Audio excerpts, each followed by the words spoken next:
Good morning, everybody. So my study is about, I did a case study of the San Antonio Express news coverage of the Spurs Game 5. I mean, in the paper, I call it the championship game.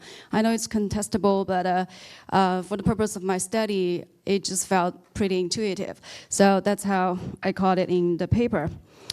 All right, and this is the San Antonio Express News. I don't know how many of you subscribe to it or read it, but it's the biggest paper in San Antonio.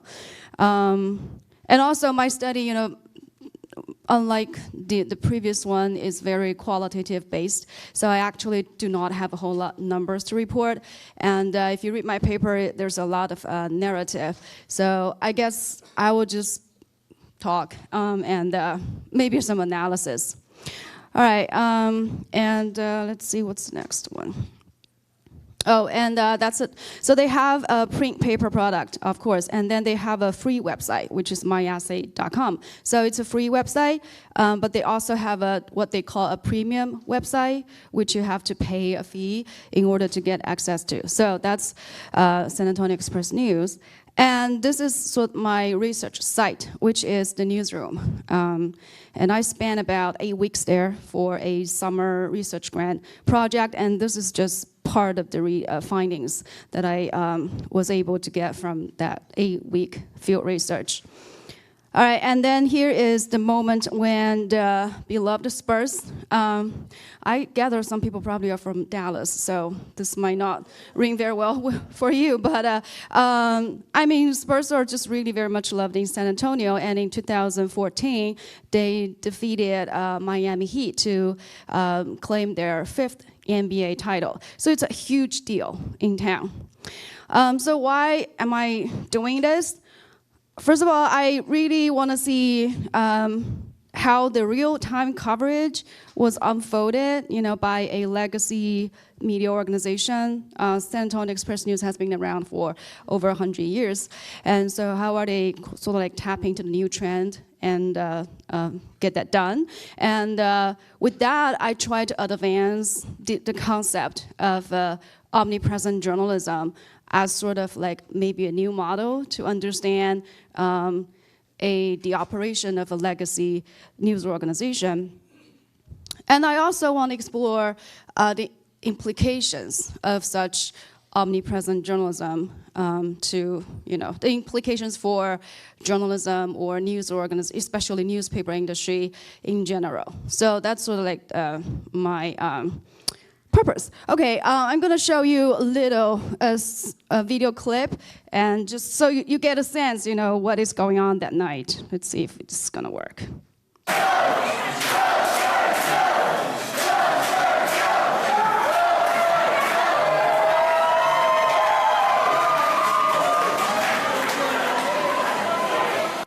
So you sort of like get a sense of the frenzy of that night. This is the sports bar where I was accompanying a San Antonio Express News reporter. So we, you know, we went through the whole thing.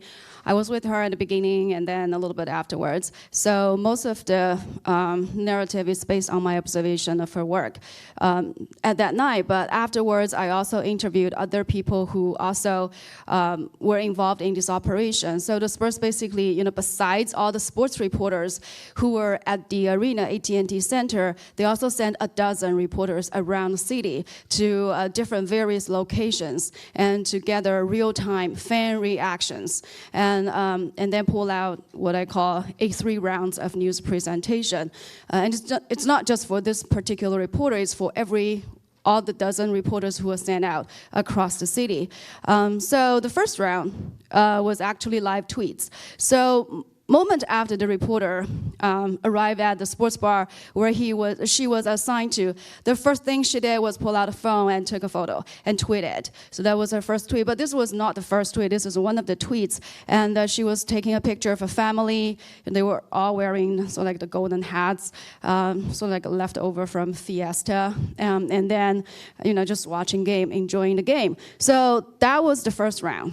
The live tweets, it's instantly, and it doesn't have a lot of polishing or whatever. It just was done in a few seconds. And then this photo was added to a collection by the myessay.com, which is their free website. So it was added there together with many other photos gathered from around the city, and has a slideshow. And they also have something called vignettes. So it almost is like a live blogging. So each of the reporters, they will send live tweets, and then they will also type up these kind of like a couple of hundred words of small mini stories, and then a web editor will collect them and pull them together and post it on the website. And these are all during the game. This is not like afterwards. So it's sort of like real time. And then of course, the last thing they did was they will collect the best vignettes, pull out material from the best vignettes. A feature reporter will write a long story, and then some of the individual reporters, they also write their own vignettes and then print it in the paper. So that's, of course, the next morning, the paper is going to be delivered to the city. So 3 rounds. First round, live tweets, and second round is the website. And then the third round is sort of like post-game, the print product.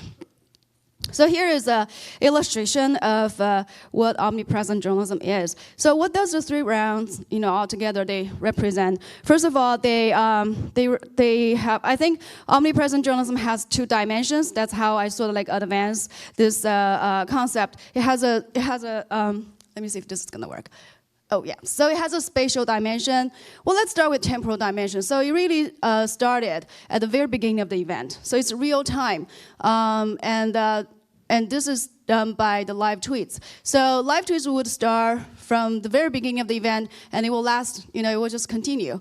And then the second round is the website. The website will lag a little bit because it needs to gather the tweets from the reporters. So that's the second round, but it started in the middle of the game and continue. And then the third round is the print paper, and it's mostly after the game. So that's a temporal dimension. It's real time. It goes throughout the entire event. And then another dimension is spatial dimension. So it's on multiple platforms. It's on social media. From Twitter, it has a share button. It gets spread across social media. And on their website, their slideshow has a bunch of sharing buttons. So it goes across social media as well. So the website, and then the final platform is the print. So it's omnipresent in terms of temporal sense because it goes throughout the game. It's real time. And it's also in a spatial sense because it is across platforms. And as such, in terms of news organization practice, it's a 3-round presentation. It's a 3-round routine, basically. And I observed this not just for this game. It's during the daily operation as well. Reporters keep doing tweets, and then website updates, and then finally the print product. So it's a new routine that they're following. But at the same time, you can see it is combination of new media and old media. And then theoretically speaking, it is also it kind of advanced the concept a little bit. So and then implications. First of all, it just like laptop is out, mobile is in, because most of the stuff that's done by the journalists, it's just all on mobile phones. And this is my class, and they're practicing mobile journalism. And that's a quote. They want to go where the readers are. So that's the first implication. The second implication is that the reporters there, they really are multitasking. Are you going to take notes? Are you going to make phone calls? Are you going to just use a mobile phone to live tweet, or are you going to type up the story? Not only multitasking, they have to learn to prioritize. Otherwise, they fail the task. You have to know at what point you're supposed to do what. And then another thing is that the print media, it become like the holy grail. It's like really the best thing. The editor told them to save the best for the print media. So, and these are some of the quotes from people at the newspaper.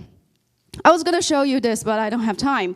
It's a spotlight, and when Marty Barron said we're going to run the story, and then Ben Ben Bradley Jr. said, damn right, we're going to run a story. The next thing, you see the printing press running. You just feel print press, the print paper is so powerful. So maybe there's something about print media, it's not just nostalgia. Okay, and then this is about glitch. They have to deal with tech glitches and human errors and all that. So omnipresent journalism is not that easy. Okay, and so I just mentioned that, so I already mentioned that, and so that's that. I'm going to skip. And then I want to say, maybe this is the effort to find a solution rather than the solution, and also we have to ask, is omnipresent journalism better journalism, or it could better inform the public, and what other papers are doing? Thank you.